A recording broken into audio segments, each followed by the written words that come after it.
Bonjour.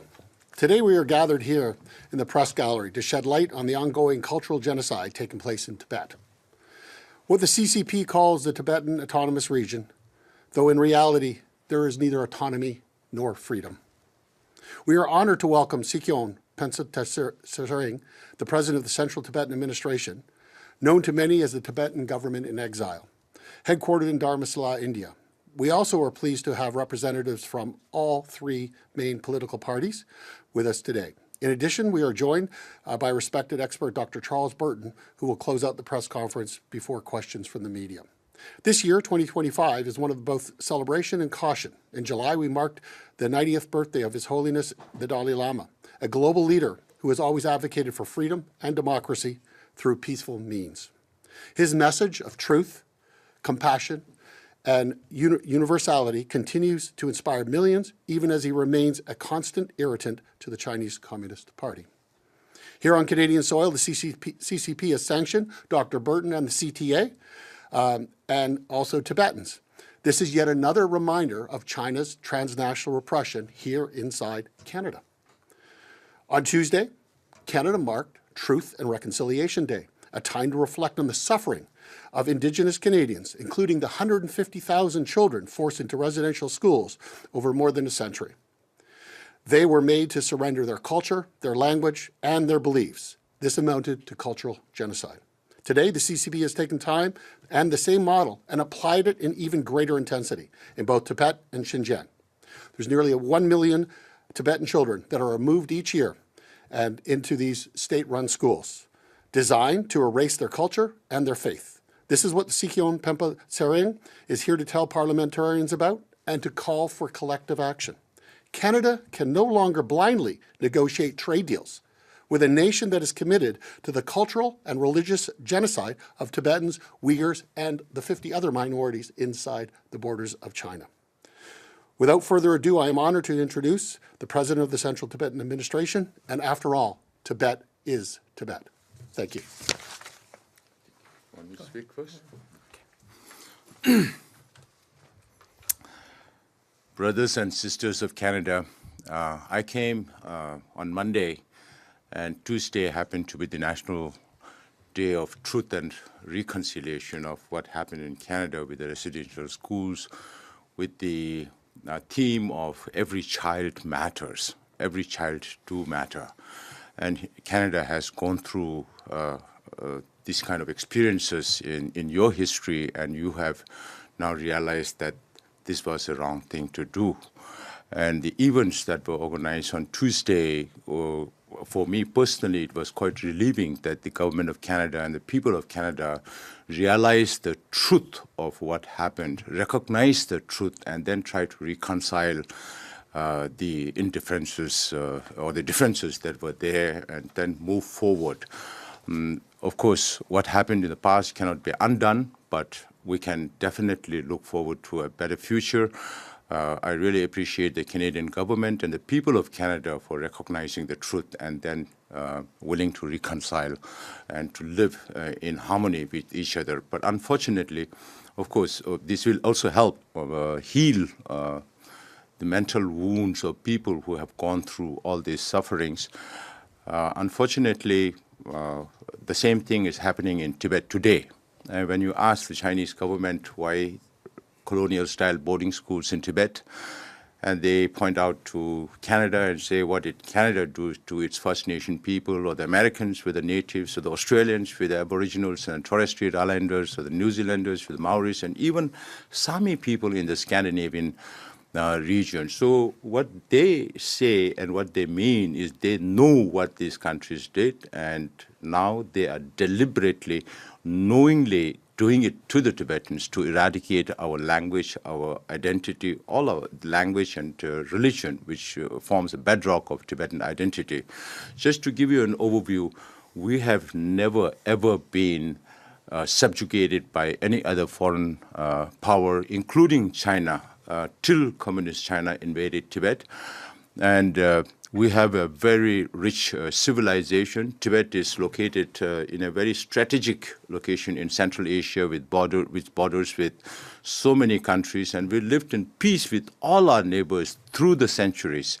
The plateau of Tibet came up as a tectonic shift because of the tectonic shift between the Indian plate and the Eurasian plate, and it's the highest plateau in the world. We always lived in the mountains. The average altitude of Tibet is about 16,000 feet.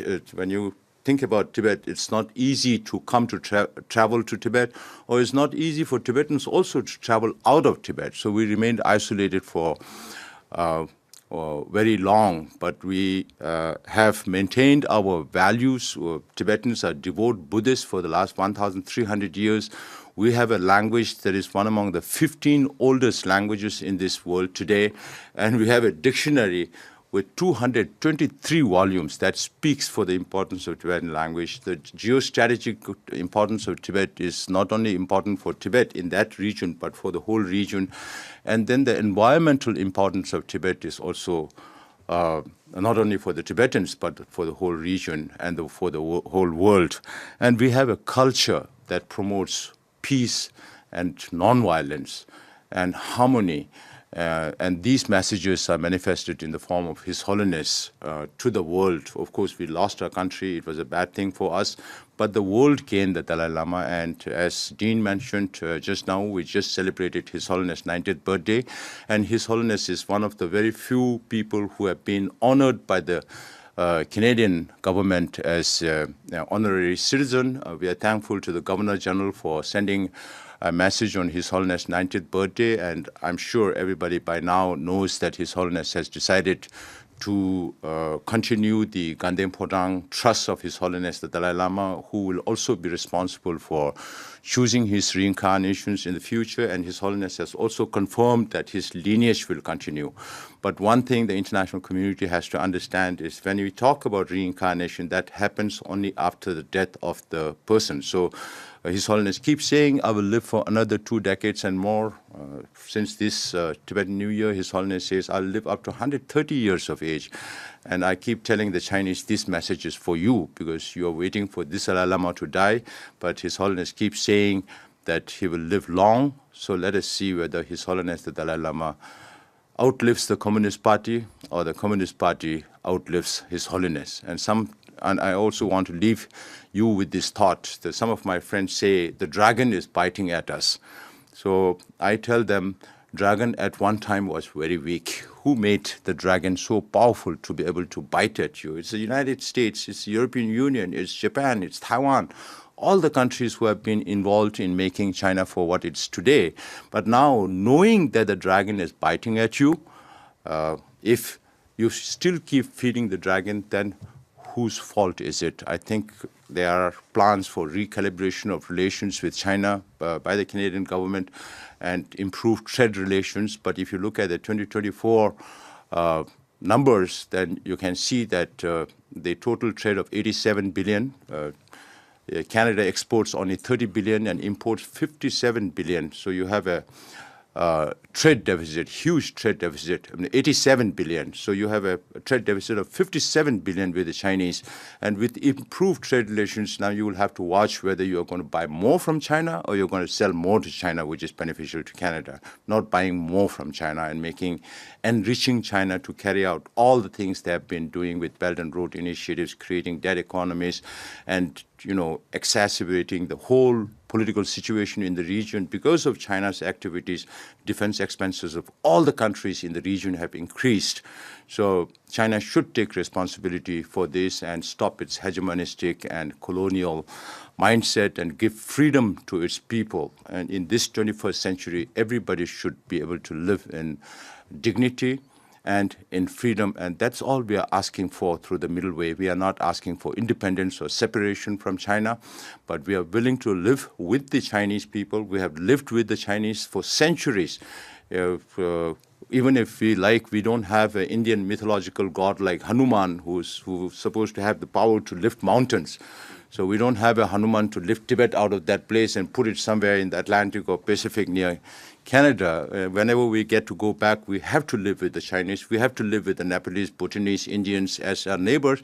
So why not live in peace with each other as neighbors? And that is all we are asking for, nothing more. And there's nobody that we can appeal to. The UN is the most undemocratic institution in the world. It cannot implement its own resolutions. That is why we reach out to governments like Canada, whose foreign policy pillars are based on Canada's security, prosperity, and values. So Canada's values are rooted in democracy, in freedom, and that is what we are asking your help for from the government, and also some financial assistance for education, because education is being impacted in Tibet.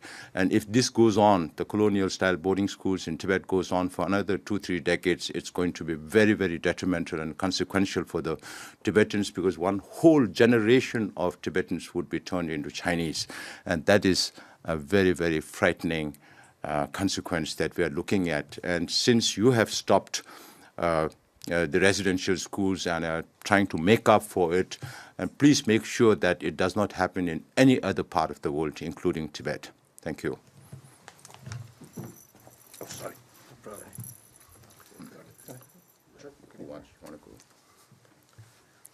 Okay, well, thank you very much. I'll be brief today. Just wanted to be here along with colleagues from other parties to support Sikyong and his important message.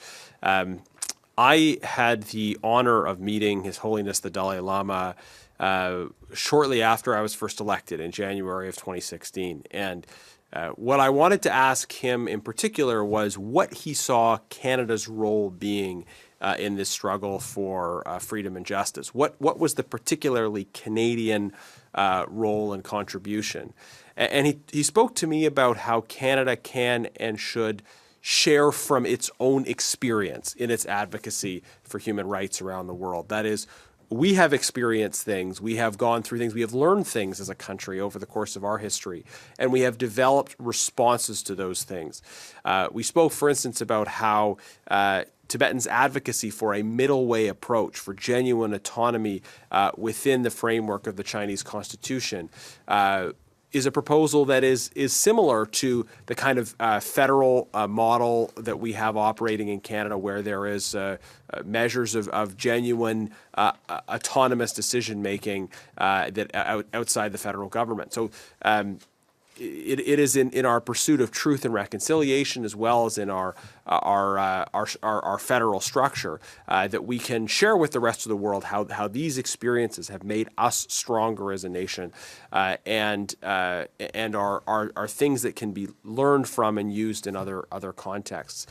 We continue to advocate for the people of Tibet, as well as for religious freedom, and I want to add my voice to the call for respecting the religious freedom of the Tibetan community and the ability of the Tibetan Buddhist community to autonomously make decisions about religious affairs, and that it is not the right or role of any government to dictate matters of religious succession, and that the Canadian government should reaffirm that in its own statements, that these should be decisions made autonomously by the Tibetan Buddhist community according to their own traditions, and not be dictated to by the CCP. So thank you for being here and for noting this discussion. And I want to recognize again Sikyong's work and his important advocacy, and second all of the points he made about the stance Canada needs to take and the actions that's required. Thank you.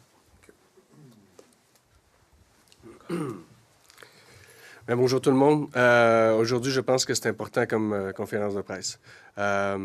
Présentement, le régime du Parti communiste chinois s'en prend à des enfants. On sait tout le tort qu'ils ont fait à travers les années au Tibet, bien entendu, mais là, on parle d'enfants. On veut effacer leur culture, leur langue, leur identité. Silkong l'a dit, à quel point la langue tibétaine est importante, évidemment, pour la culture, mais l'identité même du peuple tibétain.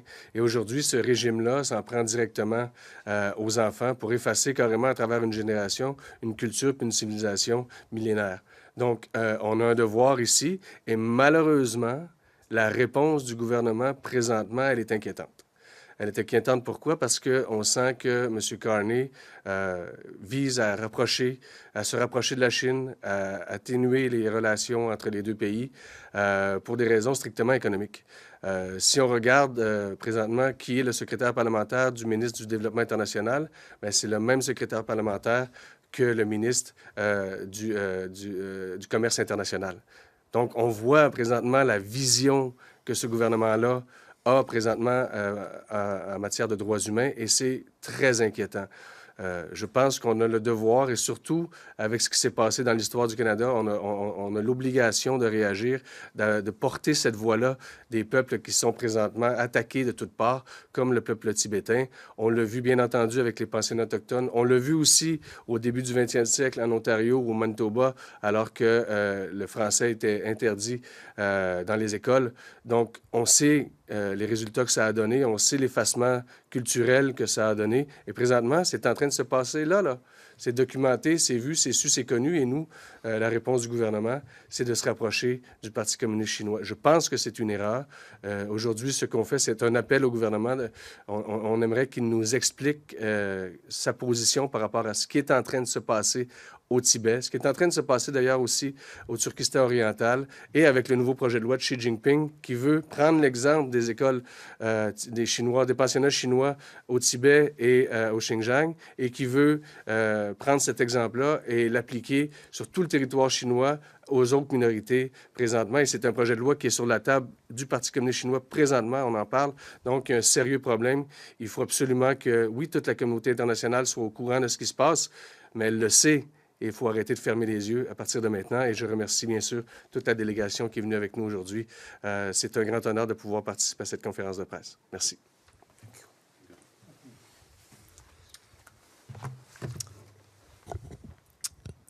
Hi there, I'm Kareem Bardisi, the Member of Parliament for Tayakan Parkdale High Park, which along with the ridings in Etobicoke Centre and Etobicoke Lakeshore are the homes to the largest Tibetan Canadian communities in Canada. Je veux remercier mes collègues du Bloc et des conservateurs et ensuite mes collègues James Maloney et Yvonne Baker et Elizabeth May du Parti vert qui ont rencontré le Sikyong hier. And I want to thank the Sikyong and the Central Tibetan Administration as well as the Canada-Tibet Committee and the Office of Tibet in the United States for this work. As has been said up here already, language and culture are key to identity and to cultural survival. And when the language is taken away, there's a real threat to the people. And as you know from what the Sikyong has mentioned, these residential schools are unfortunately growing in numbers. There's a recent report by the Tibet Action Institute which now identifies that children as early as 4 years old are being taken away into residential schools in the Tibetan Autonomous Region in China. And we know that when you separate the language and you separate parents and children, that cultural alienation happens and that the culture is threatened. And this is something that we stand firmly against. And as MP Genius mentioned, there are lessons that we have, and there are lessons that are recently being learned in Canada. And so that idea that we can progress and respect each other's cultures is something that is very important to us. I just attended recently the launch of a Canadian film which won honorable mention at the Toronto International Film Festival. It was a Tibetan-Canadian film that was filmed almost entirely in Tibetan and took place entirely in the Tibetan language. And the Tibetan-Canadian communities in Canada have a rich, vibrant culture that is rooted in language, in food, in worship, in the very central role of His Holiness the Dalai Lama as a spiritual leader. And these residential schools are getting in the way of and really threatening Tibetan culture in the Tibetan Autonomous Region of China. And so I really support the Sikyong and his work to run, to be focusing attention on this issue. And perhaps more broadly, the Central Tibetan Administration as one of the great democratic beacons of the 21st century, a government in exile that has a functioning parliament and providing services outside the Tibetan Autonomous Region to tens of thousands of Tibetans. and it is a great tribute to democracy, to the guidance and spiritual leadership of His Holiness the Dalai Lama, and to the enduring power of the Tibetan language and culture, which needs to be preserved, and which means these residential schools. We hope that the Chinese government will pay attention to some of these entreaties, so that, as the Sikyong mentioned, Tibetans in the Tibetan Autonomous Region can live their culture and live autonomously.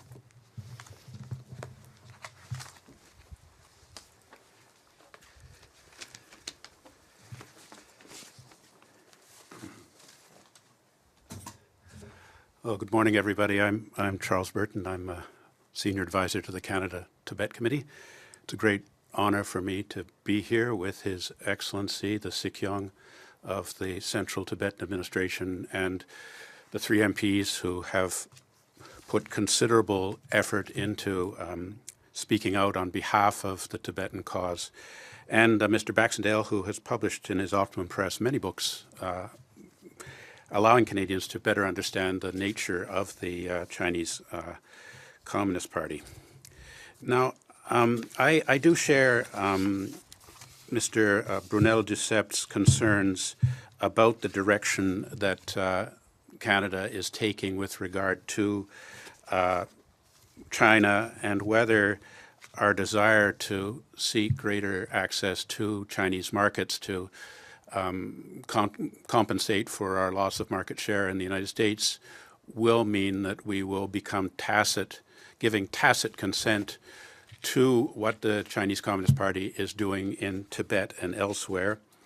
In Malaysia in early July, Foreign Minister Anita Anand said that it's important for us to revisit our policy, not only in the Indo-Pacific, but generally speaking, to ensure that we are focusing not only on the values we have historically adhered to. Then we had a meeting in August of the Canada-China Joint Economic and Trade Commission, which is all about economics and trade and really nothing else. And the Chinese Communist Party paper, the Global Times, their foreign policy mouthpiece, wrote an article saying, "China willing to work with Canada to expand trade and economic cooperation, senior Chinese official." And the report says that China wants Canada to take immediate steps to correct its erroneous practices, maintain policy autonomy, meaning from the United States, and then, listen to this, constructive approaches and pragmatic actions to manage differences. Well, that's the constructive approaches and pragmatic actions, which seems to be a kind of keyword here, because on September the 26th, the Chinese embassy hosted their celebration of China's National Day, which was yesterday, October the 1st. And I was quite surprised at the large Canadian delegation, well beyond the demands of protocol, that attended, including our current ambassador to Beijing, Jennifer May, and the Deputy Minister of Foreign Affairs, David Morrison, and a large number of China people from GAC. I don't think we needed to be quite so celebratory as we were. The Chinese ambassador gave a standard speech about how it's important that whenever both sides stick to the principle of right perception, mutual respect, seeking common ground while putting aside differences and mutual benefit, the bilateral relations will move forward smooth and achieve fruitful outcomes. When the preceding code is not followed, the bilateral relations will take a blow or even derail. It sounds like a bit of a threat.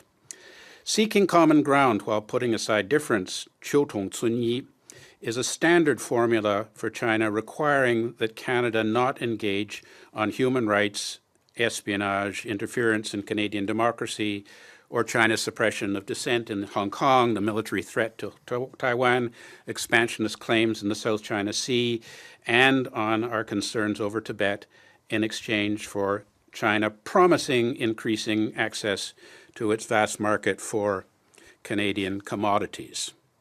But what was the response of our Deputy Foreign Minister?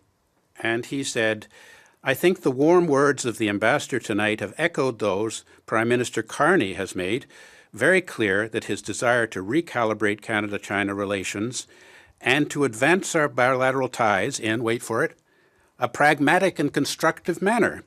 So our Deputy Foreign Minister of GAC was quoting from the Chinese Communist Party Foreign Affairs Journal, the Global Times. Well, I mean, this really seems to be about how we're going to seek common ground while putting aside difference.